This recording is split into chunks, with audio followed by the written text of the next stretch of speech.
It's time to go back to ancient Egypt.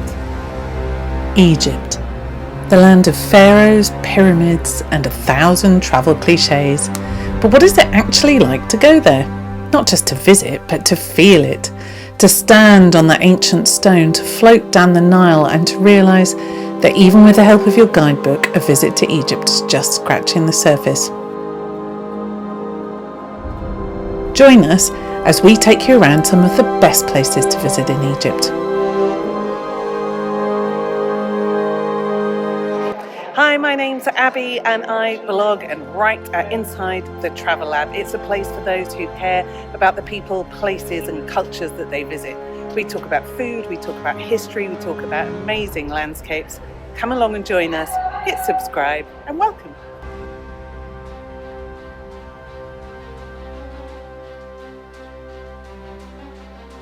Most journeys start in Cairo, not only the capital city, but a raucous, crowded, modern place with car siren birdsong from dusk till dawn.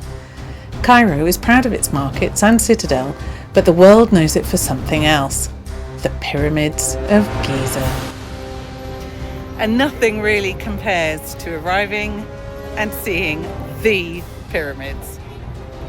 These too are crowded and perched on the edge of a congested cityscape, and you need to time your visit to avoid the fog and the smog, but even with all the petty trials and tribulations of modern tourism, both the pyramids and the Sphinx remain a sight to behold. They were built 4,500 years ago during Egypt's 4th dynasty around 2600 to 2500 BCE. The largest, the Great Pyramid of Khufu, or Cheops, originally stood at 146 metres high, making it the tallest man-made structure in the world for more than 3,800 years. The pyramid is estimated to be made from over 2.3 million limestone blocks, each weighing up to 15 tonnes. And it's important to remember that the original was bright white and glimmering in the desert sun. It's often a surprise when you come to visit the pyramids just how close they are to the city of Giza. And the Sphinx really is right on the edge of where the floodwater used to come up, and you can see the demarcation point between the green, verdant parts where the Nile would flood and this dry, dusty area.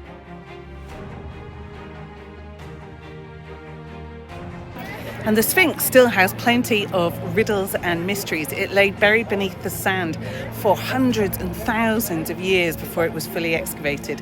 It's lost several pieces, unfortunately. It's lost its beard, it's lost its nose.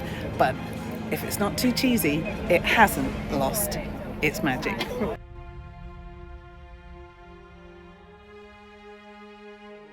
But to get an even better understanding of these colossal burial chambers, take a trip to the other side of Cairo to see the pyramids at Saqqara.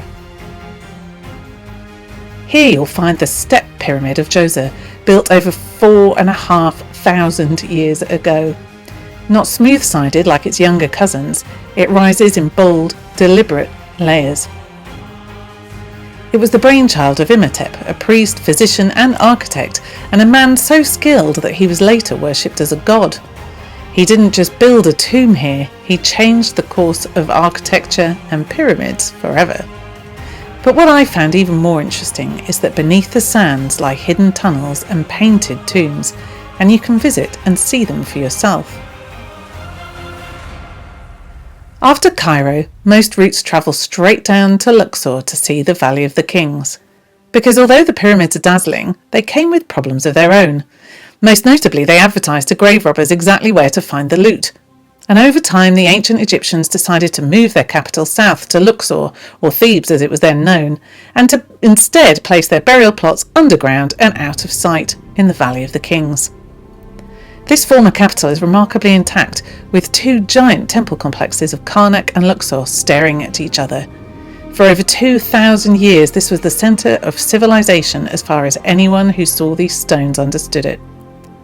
And the Great Hypostyle Hall alone contains 134 massive sandstone columns, each carved with prayers, offerings and the echoes of ambition.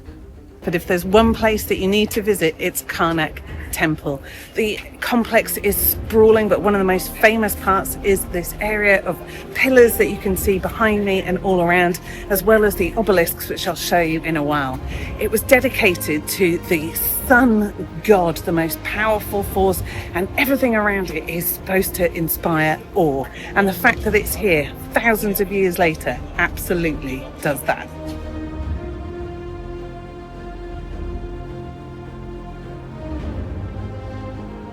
Across on the other side of the Nile, the mood changes. The sun burns harsher, the land feels quieter, and a rather nondescript ripples and folds of the earth disguise, quite literally, buried treasure. This is the Valley of the Kings. Some things you need to know about visiting. It's not really for the faint of heart. It's hot here on the outside, even though it's December. It's even hotter inside the tombs, which are all underground.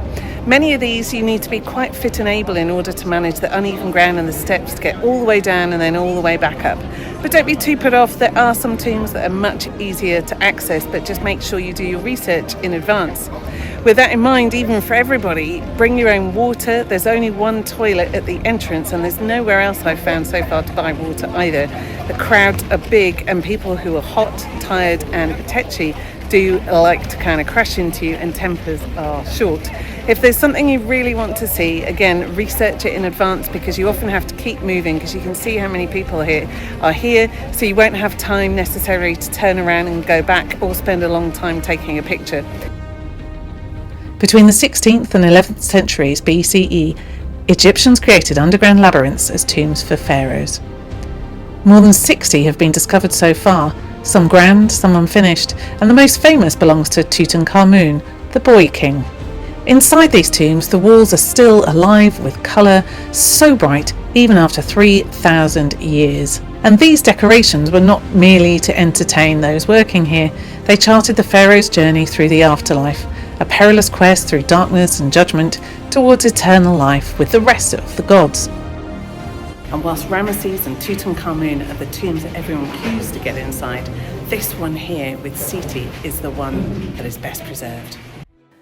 I still think it's staggering to consider that all of this work, all of this art, all of this wealth and effort of human endeavour was simply to be buried underground out of sight of the world. But before leaving Luxor, there's one final stop that most tourists miss. A modest house on the edge of the West Bank, quiet, sun-bleached, unassuming. This was once the home of Howard Carter, the British archaeologist who, after years of digging through dust and disappointment, uncovered the tomb of Tutankhamun in 1922. And it was that discovery that gave the modern world their first real understanding, their first tiny glimpse of the wealth that was buried with the pharaohs here. Back on the water, it's time to head further south on the world's longest river. Another place that most tourists miss is Esna, about 55 kilometres south of Luxor, where you can see a temple restoration in progress. You can also see dedications to Roman emperors like Claudius and Decius, a reminder that even long after the pharaohs, Egypt's temples were alive with worship. As your ship glides on, the Nile narrows and bends, and you pass fields with date palms and villages and farmers that still depend on the river for life, just as they did 4,000 years ago.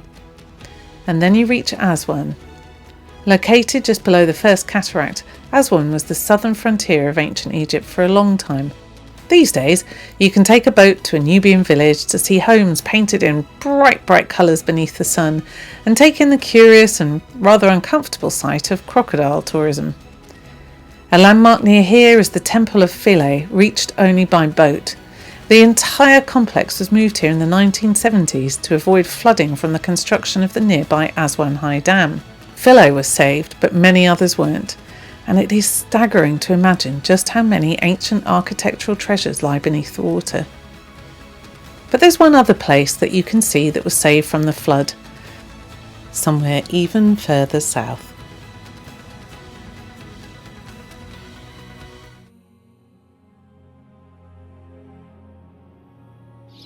So I'm standing here in one of the most exciting places in Egypt, and that is saying a lot when you're talking about the country that has the pyramids that were rightly recognised as one of the wonders of the world. Here, though, is Abu Simbel, and the monuments created by Ramesses to frighten off his foes were so far south in Egypt, right on the border, that very few people got to see them, and that's why perhaps they didn't have that level of fame. But they're also a miracle of engineering. Every year, twice a year, sunlight reaches deep into the cavernous corridors of the main temple to light up the inner face of Ramesses II. On February 22nd and October 22nd, the dates of his birthday and coronation, which, as you might notice, are not 6 months apart. The Abu Simbel temples too were moved to avoid the flood, and in moving, they managed to get the dates wrong, albeit by just a day.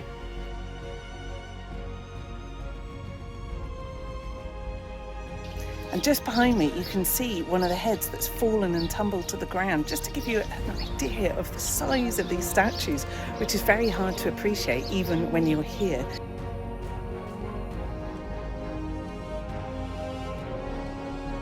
Abu Simbel may be one of the grandest examples of ancient Egypt, and I hope you've enjoyed looking at these other highlights, but there is so much more to the country than that.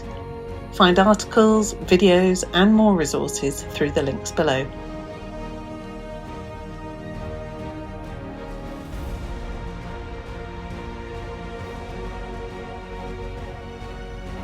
That's it. Thank you so much for watching. Do please give us a thumbs up, check out the links below, and if you could hit subscribe, so much the better. Thanks again for watching. Bye.